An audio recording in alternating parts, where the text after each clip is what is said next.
latidos por minuto, frecuencia respiratoria de 25 respiraciones por minuto, una tensión arterial en 94/50, una temperatura de 38.7 grados y una escala de Glasgow 15/15. En el examen físico abdominal encontramos un abdomen blando, no distendido, con dolor moderado en la palpación superficial del hipocondrio derecho, con palpación del borde inferior del hígado de 1 centímetro por debajo del margen costal. Adicionalmente, encontramos signos de líquido libre presente con onda ascítica positiva. Listo. Como decíamos que nuestro paciente venía remitido de otro nivel de atención, contamos con los siguientes laboratorios extrainstitucionales del día anterior. Entonces, un hemograma donde destacamos unos leucocitos en 2200, hemoglobina en 6.9 y plaquetas en 69.000. Gases arteriales con un pH en 7.2, electrolitos, función hepática con bilirrubinas en 9.8, la función renal con la creatinina en 1.9 y la PCR en 66.4.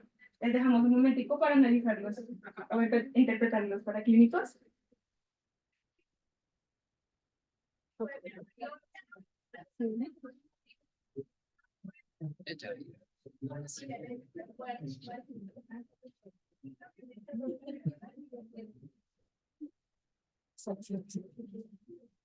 Teniendo en cuenta esta historia clínica de nuestro paciente, queremos saber qué posibles diagnósticos le dirían a este paciente.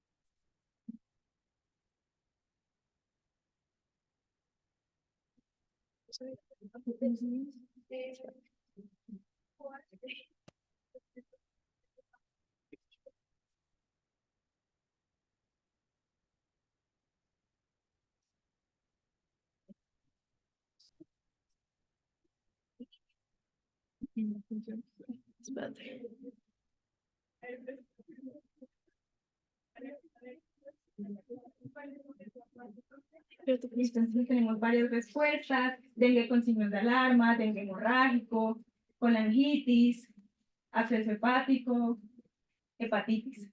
Listo.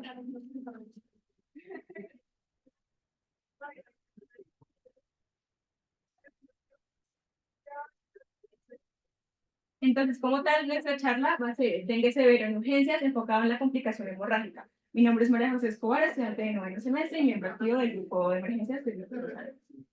Y yo soy Sara Salazar Ruiz, estudiante de 5º semestre, y bienvenidos a nuestra charla. Listo. Iniciaremos hablando un poco de unas generalidades de dengue, lo hemos venido hablando en las diferentes charlas. Esta va a ser una infección arboviral causada por el virus del dengue, miembro de la familia Plasmodidae, con unos vectores principales. En primeras encontramos el de Aedes aegypti y como segundo vector el de Aedes albopictus, 4 serotipos identificados, dengue tipo 1, 2, 3 y 4, con un amplio espectro de manifestaciones clínicas, desde lo que sería una enfermedad asintomática con leves manifestaciones hasta una enfermedad severa. Encontramos que es un virus tipo ARN en sentido positivo, 5' 3', con unas proteínas estructurales, proteína C, proteína PRM y proteína E, y unas proteínas no estructurales denominadas desde la proteína 1 hasta la proteína 5. Bueno, teniendo en cuenta las generalidades que nos acaba de mencionar María José, es muy importante saber la epidemiología del dengue. ¿Por qué? Porque el dengue es un problema de la salud pública y hace parte de las enfermedades emergentes y reemergentes de nuestro país. El dengue tiene unos factores determinantes que son la parte ambiental, la parte sociopolítica y la parte cultural. En la parte ambiental tenemos los cambios climáticos que van a tener un efecto ya sea en la latitud, altitud, temperatura, humedad y pluviosidad de nuestro país. ¿Qué es la pluviosidad? Es la cantidad de agua que cae en un lugar específico cuando llueve. ¿Listo? ¿Y esto qué va a afectar? Va a aumentar los criaderos de las larvas de los vectores y eso va a aumentar la posibilidad de infectarnos. En el aspecto sociopolítico tenemos un aumento en la urbanización y esto nos va a generar un crecimiento desordenado de las ciudades. ¿Cuál es el problema aquí? Que nuestro país, lastimosamente, no tiene la infraestructura para poder lidiar con tanta gente en tantos lugares urbanos. Entonces van a haber aguas estancadas, va a haber un mal saneamiento del agua y esto nos va a llevar otra vez a criaderos de las larvas. También es que hay políticas, sí las conocemos, pero a veces no son tan efectivas para llevar a cabo la prevención y el control del dengue. En el aspecto cultural tenemos que el intercambio comercial y la frecuencia de los viajes también es un factor que aumenta la población susceptible a la infección con el dengue. Ahora hablando un poco de la epidemiología en Colombia, en el 2024 encontramos que la situación epidemiológica del dengue a nivel nacional es una situación de brote, con una incidencia nacional de 339 casos por cada 100.000 habitantes, destacando los siguientes departamentos. Primero, Valle del Cauca, Huila y Vaupés. Con respecto a lo que llevamos del periodo epidemiológico reportado aproximadamente la semana 15, que va hasta el 20 de abril de 2024, han habido un total de casos de 111.368 casos de dengue. Y estos los podemos dividir de acuerdo con el género, el grupo etario. Entonces, encontramos que de estos casos, 607 casos van a ser gestantes. Principalmente lo vamos a encontrar en población género femenino y en edades pediátricas, destacando los pacientes de 10 a 14 años, con un total de muertes notificadas de 147. Listo, aquí concluyendo con la epidemiología del dengue, que es súper importante porque, como sabemos, es un problema de la salud pública. También es importante conocer la fisiopatología del dengue y cómo pasamos de un dengue leve a un dengue grave, o sea, qué pasa en ese periodo de tiempo.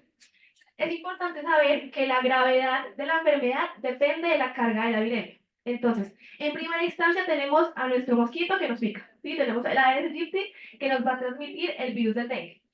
¿Qué es importante de este virus? Que tiene una proteína no estructural 1, que la vamos a denominar NS1, que cumple como con unas complicaciones en nuestro cuerpo, digámoslo así. Por ejemplo, se va a unir a la superficie de las células del huésped y va a generar un daño tisular. Asimismo, tiene la capacidad de activar a nuestros macrófagos, a las células mononucleares de la sangre periférica, que van a aumentar la secreción de citoquinas proinflamatorias, que nos va a generar una alteración del sistema endotelial. También nos va a generar una autofagia de la línea celular endotelial humana, que también va a resolver en una alteración en nuestro endotelio. Entonces, la gran pregunta, ¿cómo pasamos de un dengue leve a un dengue severo y hemorrágico? La inmunología juega un papel súper importante acá, sobre todo el antibody dependent enhancement. Sabemos que los anticuerpos hacen dos funciones súper bien. Señalizan y neutralizan los virus, las bacterias o cualquier microorganismo que venga a afectar a nuestro cuerpo. Pero ¿qué pasa en el dengue? Este anticuerpo va a lograr señalizar el virus, pero no lo va a neutralizar. Entonces, este virus va a ser fagocitado por nuestras células, se va a potenciar las cargas virales, por ende va a aumentar la severidad del cuadro.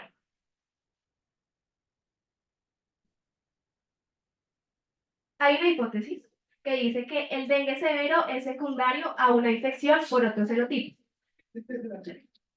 Entonces, ¿qué pasa? Tenemos el dengue virus 1, que nos afecta y llega a nuestro sistema inmunitario y lo va a combatir con sus anticuerpos y va a neutralizarlo y señalizarlo y todo va a ir súper bien. Pero en segunda instancia va a haber una infección secundaria por otro serotipo, digamos el virus del dengue 2, que es muy fuerte, y este anticuerpo no lo va a neutralizar, las células van a entrar a nuestras células mononucleares y se va a incrementar la replicación viral y esto es muy grave porque va a haber una progresión de la enfermedad, ya sea generando un dengue hemorrágico, un síndrome de shock del dengue o alteraciones neurológicas. Asimismo, va a haber una activación amplificada de complementos y citoquinas. ¿Qué significa esto? Bueno, va a dañar nuestro endotelio y va a generar una fuga del plasma. Y esto nos va a causar una hemorragia secundaria y una trombocitopenia significativa. Entonces, en este cuadro podemos ver un resumen de las tres fases de la enfermedad. A lo largo de esta presentación les vamos a hablar a profundidad de estas y cómo varían dependiendo de los días de la enfermedad, los cambios en la temperatura que hay en el paciente, los eventos clínicos de importancia, los cambios en los laboratorios y la serología y virología de la enfermedad.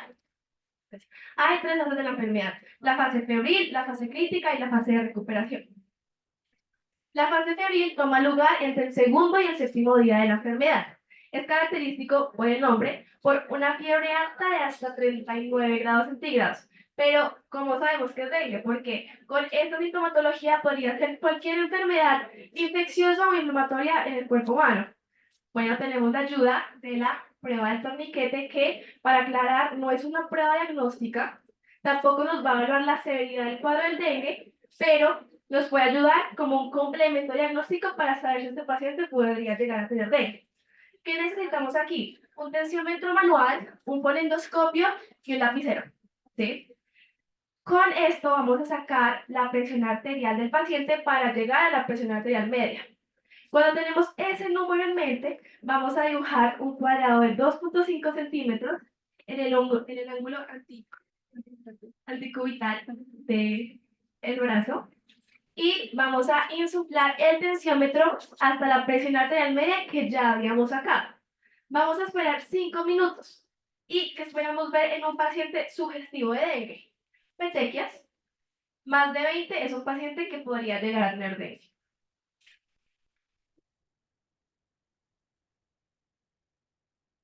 Adicionalmente, en esta fase febril no solo vamos a encontrar como característica principal la fiebre, sino otras sintomatologías, como lo sería el rubor facial, un exantema maculopapular o un dolor generalizado en el cuerpo, lo que serían náuseas, émesis y episodios de anorexia, y un sangrado leve que puede manifestarse como una gingivorragia. Adicionalmente, mialgias, artralgias, un dolor retroocular y cefaleas.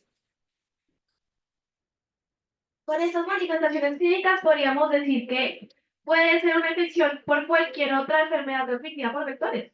Puede ser el chikungunya, puede ser el Zika. Entonces, ¿cómo podríamos saber exactamente qué es el dengue? O sea, si tenemos unas manifestaciones clínicas tan generales. Bueno, tenemos una evidencia diferencial que nos podría ayudar a guiarnos en exactamente qué arbovirus está causando la enfermedad del paciente. En el caso del dengue tenemos muy característico la trombocitopenia, el incremento progresivo del hematocrito y una leucopenia, mientras que en el chikungunya encontramos las artralgias y en el Zika prurito.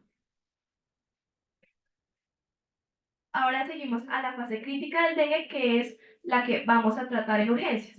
Aquí toca aclarar que no todos los pacientes pasan por esta fase crítica. Algunos pacientes pasan por un periodo de efervescencia donde se van a disminuir los síntomas de la fiebre y el paciente puede llegar a tener una temperatura de 37,7 a 38 grados entre el tercero y el octavo día de la enfermedad. Pero hay pacientes que lastimosamente sí pasan por la fase crítica y es importante tener en cuenta la fisiopatología y las manifestaciones clínicas de esta fase. Esta fase se caracteriza porque hay un aumento en la permeabilidad capilar, lo que nos va a generar la fuga de plasma que les hablaba previamente, y nos puede llegar a tener alteraciones como aumento en el hematocrito, una leucopenia y una trombocitopenia. Las manifestaciones clínicas que podemos ver en este paciente son pacientes con ascitis, con un derrame pleural bilateral a causa de la fuga del plasma y, en el peor de los casos, el síndrome del shock del dengue, que debido a la hipovolemia, hipoperfusión, estos pacientes van a tener una acidosis metabólica, un deterioro orgánico progresivo y un trastorno de la coagulación diseminada. Una vez el paciente finalice esa fase crítica, unas 24 a 48 horas, puede entrar en la fase de recuperación, también llamada la fase de convalescencia. Esta se va a caracterizar principalmente por la reabsorción gradual del líquido extravasado, y esto va a ocurrir en las siguientes 48 a 72 horas. ¿Qué manifestaciones clínicas vamos a encontrar? Va a ser, a grandes rasgos, una mejoría en el estado general, el retorno del apetito del paciente y una estabilidad hemodinámica.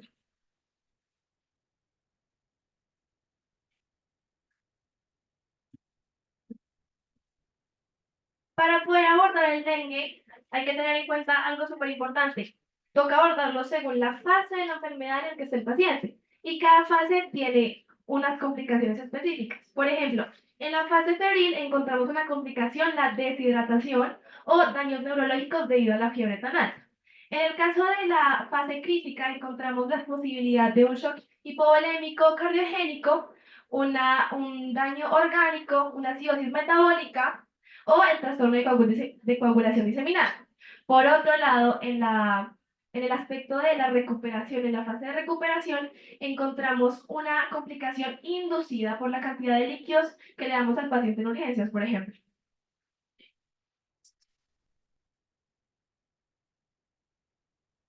Listo. Hablemos ahora un poco del diagnóstico. La elección de la prueba de laboratorio que voy a usar para el diagnóstico confirmatorio como tal del dengue va a depender del día de la enfermedad. Entonces, inicialmente tenemos un periodo de incubación, aproximadamente 4 a 10 días, donde va a haber una replicación viral y una producción de anticuerpos. Y esto lo podemos diferenciar en dos tipos de infecciones, la infección primaria y la infección secundaria. Dentro de la infección primaria lo que vamos a encontrar es en el periodo de viremia, va a ocurrir antes del inicio de la fase febril, aproximadamente 1 a 2 días antes, y se va a prolongar hasta 4 a 5 días después. Ahora, hablando de la producción de anticuerpos, vamos a tener en cuenta la producción de anticuerpos IgM, que va a ocurrir entre los días 3 y 6 de la enfermedad, y la producción de los anticuerpos IgG, que se van a elevar entre los días 9 y 10, y estos pueden persistir en el cuerpo durante décadas, lo que nos puede garantizar un periodo de memoria o una inmunidad. Sin embargo, al momento de la infección secundaria, vamos a encontrar un periodo de viremia de corta duración, pero con una producción o una replicación viral mucho más alta, y a comparación de la infección primaria, los niveles de IgG van a ser mucho más lentos y su producción va a ser más baja. Pero la diferencia principal entre la infección primaria y la infección secundaria es un aumento acelerado y rápido de la producción de la inmunoglobulina G. Listo, ahora hablemos del abordaje. ¿Cómo identifico yo la severidad del paciente con dengue? ¿Y cómo paso yo de un dengue sin signos de alarma a un dengue con signos de alarma y la progresión como tal al dengue severo? Entonces, vamos a tener en cuenta los llamados signos de alarma, que por su nombre, eso nos va a evidenciar un riesgo de progresión a un dengue severo. Entonces encontramos el dolor abdominal, que este va a ser al inicio intermitente, luego se vuelve constante, luego un vómito persistente definido como más de 3 episodios eméticos en 1 hora o más de 4 episodios en 6 horas. Y esto nos va a indicar el inicio de la extravasación del plasma. Con respecto a la acumulación de fluidos, esto puede ser por medio de diagnóstico imagenológico o clínico, el sangrado en mucosas, que inicialmente esto puede darse por una gingivorragia, una epistaxis, por el lado de la parte de alteración del estado de conciencia o el estado del sensorio, se va a encontrar irritabilidad o letargia con algunos periodos de fluctuación con el estado de alerta. También vamos a encontrar una hepatomegalia mayor a 2 centímetros de la palpación del borde inferior debajo del borde del margen costal.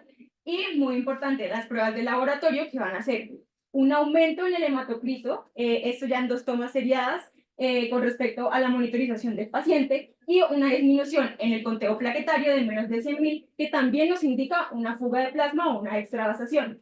Con respecto a lo que sería ya el dengue severo, este se va a destacar por lo que sería una fuga de plasma o la extravasación que lleva al síndrome de shock por dengue y la acumulación de líquidos con o sin distrés respiratorio.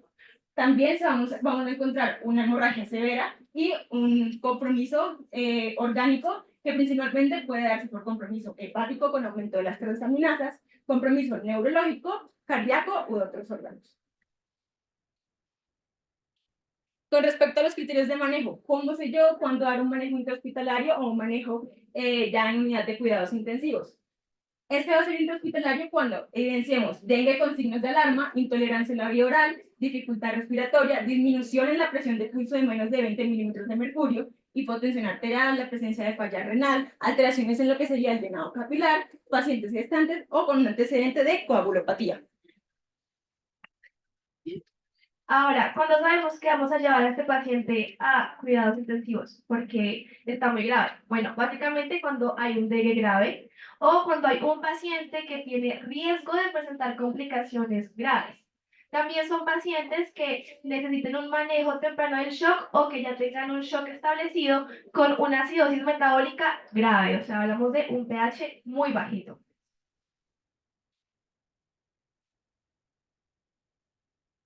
Entonces, después de saber las clasificaciones del dengue con, sin signos de alarma, dengue grave, saber si lo manejamos intrahospitalario o cuándo escalarlos a UCI, también tenemos que saber cuando nos llegue un paciente con dengue, si primero lo mandamos a la casa, si segundo lo mandamos a intrahospitalario o tercero, este paciente necesita atención ya en urgencias.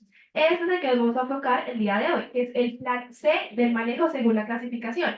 En este plan necesitamos una resucitación de los fluidos intravenosos del paciente. Necesitamos tratar las manifestaciones hemorrágicas que pueda llegar a tener por las secreciones mucosas que suele pasar en el dengue hemorrágico.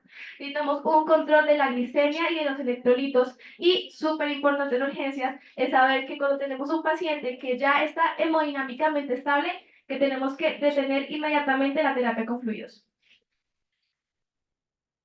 Listo. Este manejo va a tener unos objetivos. Primero, mejorar la circulación central y periférica del paciente, enfocándonos en disminuir la taquicardia, mejorar las cifras tensionales y la presión de pulso, y enfocarnos también en las extremidades, mejorando el llenado capilar, que sea menor a 2 segundos.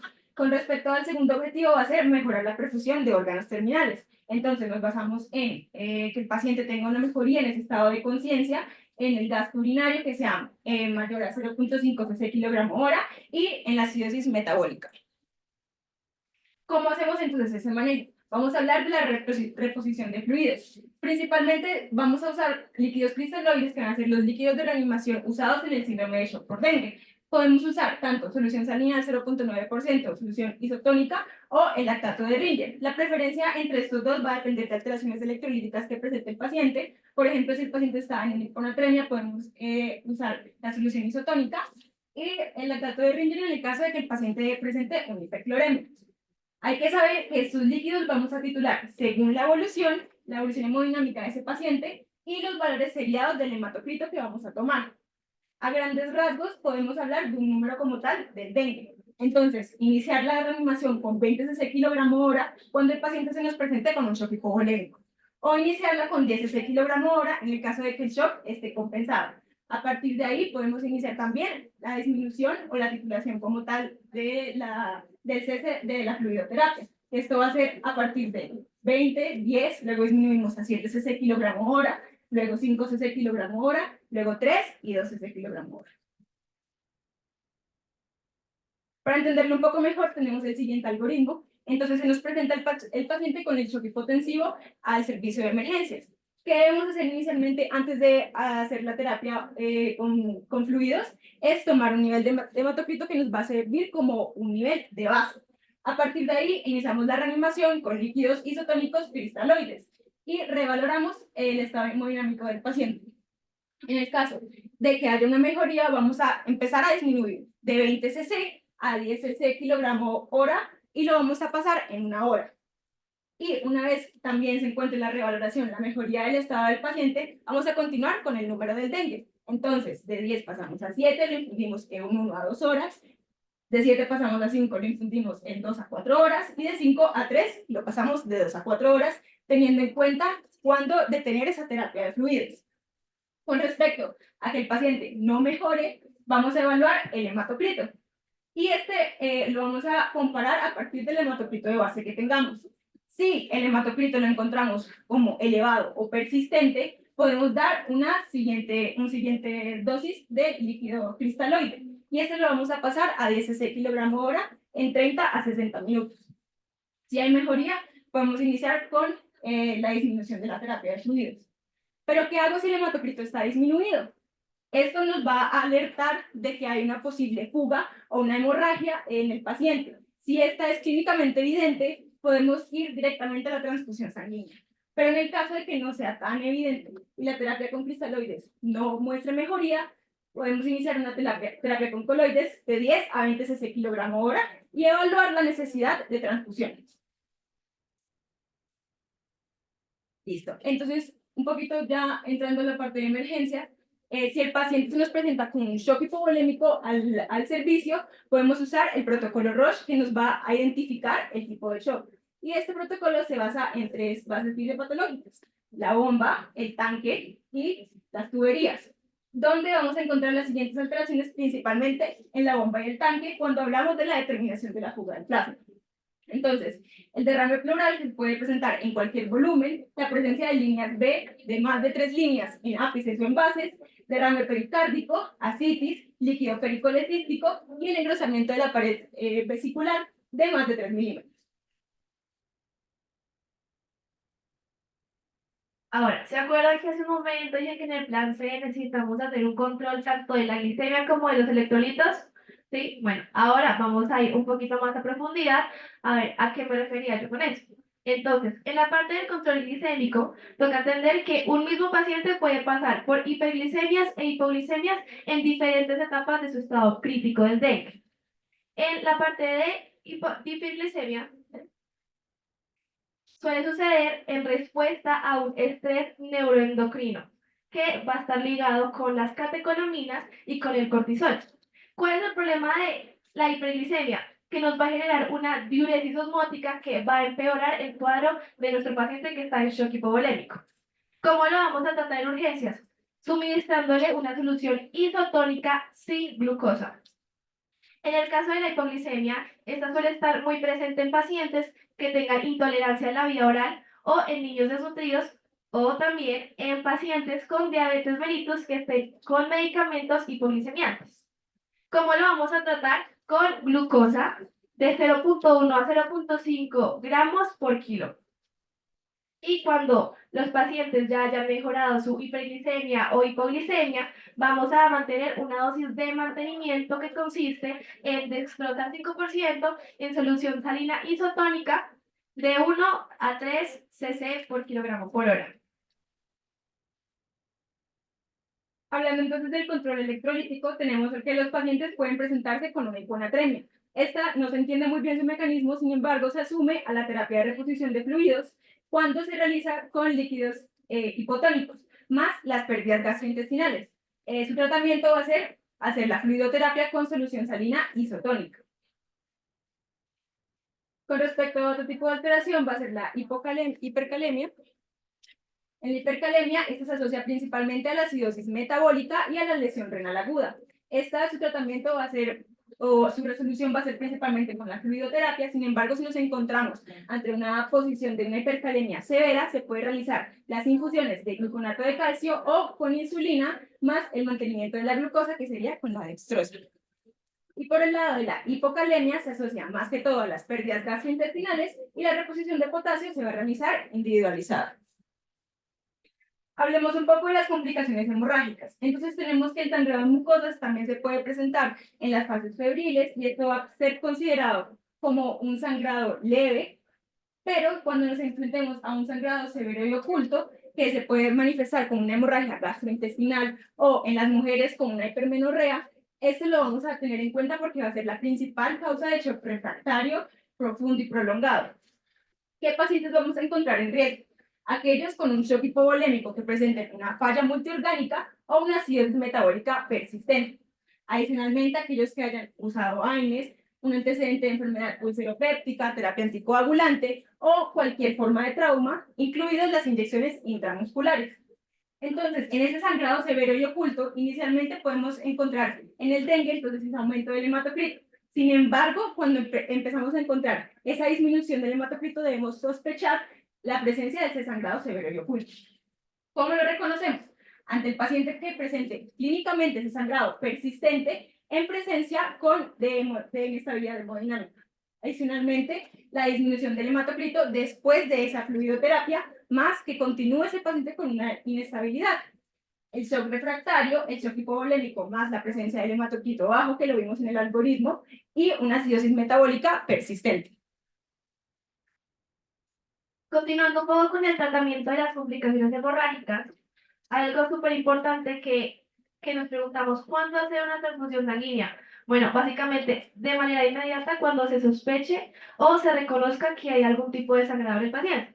¿Por qué lo vamos a hacer? Porque toca reponer la sangre del paciente lo más pronto posible porque puede llegar a entrar en otro tipo de shock y empeorar el cuadro clínico. ¿Qué vamos a hacer? Detener la fuente del sangrado, o sea, cuál es el origen, porque podemos suplir lo que está perdiendo, pero toca encontrar cuál es el origen que está causando la hemorragia y que la reposición sea de acuerdo a la cuantificación del sangrado que el paciente está perdiendo. Y esa reposición la vamos a hacer con la administración de 5 a 10 mililitros kilogramos de glóbulos rojos o de 10 a 20 cc kilogramos de sangre fresca total. Teniendo en cuenta que también pues estas dosis no se usan frecuentemente, sino la transfusión de unidades de glóbulos rojos. Y considerar repetir este tipo de dosis si el paciente continúa con sangrado o con un hematocrito disminuido. Para finalizar, queremos que se lleven unos mensajes a casa de nuestra presentación del día de hoy, porque el dengue es algo que está, o sea, la realidad es que está presente en nuestro país. Lo primero es que cuando un paciente nos llegue en urgencias el dengue, toca tener súper en cuenta qué departamentos son endémicos del dengue en nuestro país para decir, ah, viene del Valle del Cauca, ahí puede haber dengue. También súper importante es que el dengue es un evento importante de la salud pública, entonces toca notificar y que los paralíticos que tenemos que tener en cuenta son el hemograma, la función hepática y renal, los gases arteriales también para ver si el paciente tiene una posible acidosis metabólica y tener en cuenta la severidad del cuadro para ver si lo manejamos de manera intrahospitalaria o si el paciente se tiene que ir ya a UCI. Y que el manejo de clínicos tiene que ser a lo mayor posible individualizado y con cristaloides. Gracias. Gracias.